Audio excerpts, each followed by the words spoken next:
Så blev det simpelthen tid til endnu en episode af min prep-vlog, og vi er altså nået til episode 21, og vi har overstået 20. uge på prep. Den her uge, den startede med noget mega spændende, og det var faktisk, at jeg blandt andet skulle have et møde med Norma, min bikini-mamma, som jeg har et samarbejde med, og skal fikse min bikini til den her sæson. Så jeg skulle simpelthen lige have et møde med hende i forhold til, hvilke farver jeg tænker, og sådan. Det var super spændende.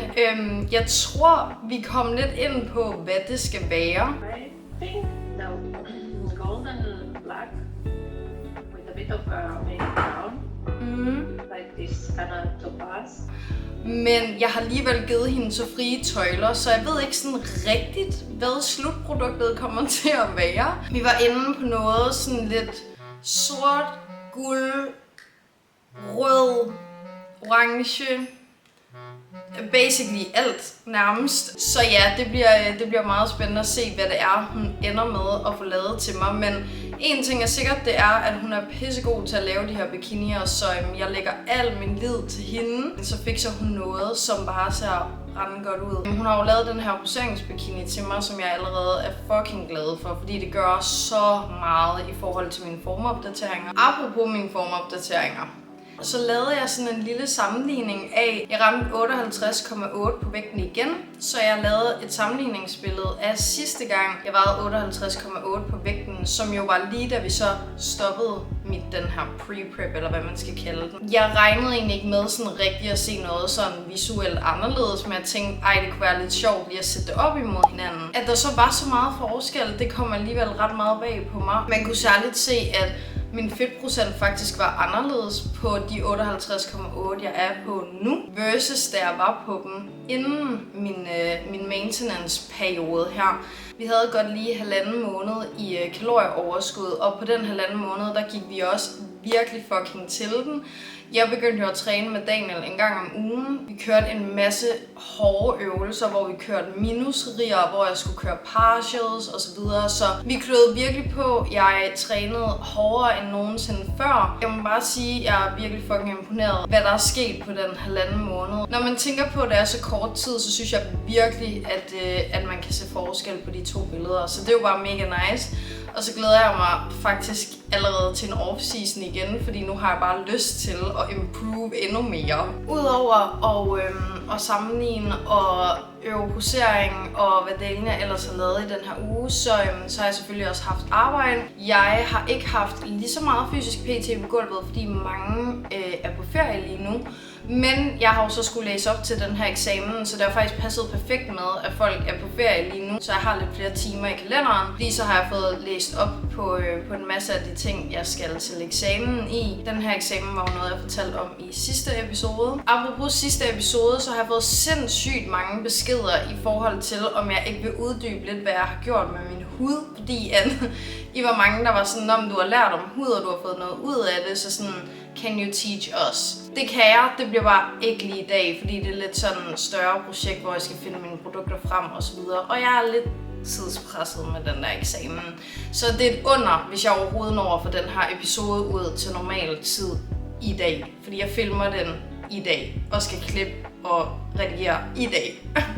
Og klokken er 3:30, så let's fucking go. Hvad er det nu, man siger? Diamonds are built under pressure eller sådan noget shit, ikke?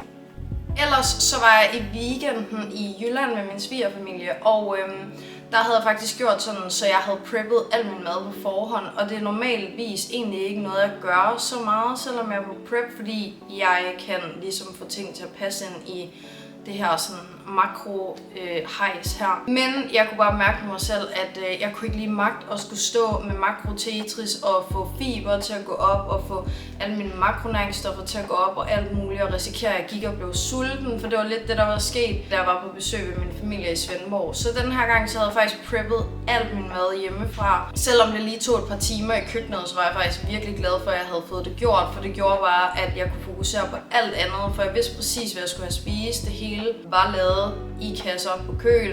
Og jeg vidste, at jeg ikke ville gå og blive sulten, så det var virkelig nice. Og min svigerfamilie er de fucking sødeste i forhold til at være mega støttende med de her ting, jeg går og laver med bodybuilding. Og at jeg så nogle gange kan spise med, og andre gange kan jeg ikke spise med og sådan noget. Men de synes, det er mega sejt, så det er jeg bare mega taknemmelig for. Men ja, ellers er der jo egentlig ikke så meget andet at berette, end at mit vægttab er gået super fint. Eller ish. Jeg har smidt sådan noget mellem 300 og 400 gram. Det er lige til den lave side. Så jeg har snakket lidt med Daniel i forhold til, at forrige uge, der tabte jeg mig ret meget, så sådan på snit er vi okay.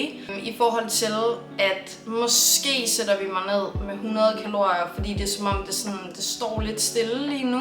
Men det er også, ja, det kan være lidt svært nu, når det også er så varmt. Og måske bliver jeg sat ned med 100 kalorier, måske ikke. It depends, hvordan min krop reagerer her de næste dage. Men for nu, så ligger jeg stadigvæk på de 2250 kalorier, og har tabt mig de her 350-ish gram fra sidste uge. Så det er egentlig fint nok. Vi skulle bare helst ikke ende med at tabe os mindre end det, men det er i hvert fald planen lige nu. Så ellers så har jeg selvfølgelig fået øvet noget posering og fået taget formtjek, som I kan se her.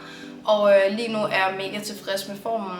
Jeg glæder mig lidt til at se næste uge, fordi jeg synes, at vægttabet står lidt stille lige nu, og jeg kan ikke rigtig finde ud af, om det er fordi, jeg holder noget væske, eller jeg bare skal længere ned i kalorier. Så ja, det er lidt spændende, men indtil videre, så er jeg i hvert fald super tilfreds med formen, og jeg glæder mig bare til at se, hvordan det udvikler sig. Ellers så var det hele for i dag, så tusind tak fordi I så med, og husk at like og subscribe til min kanal, og så snakkes vi jo ved igen om en uge, og jeg tror også, Rune vil sige farvel. Hej! Bye!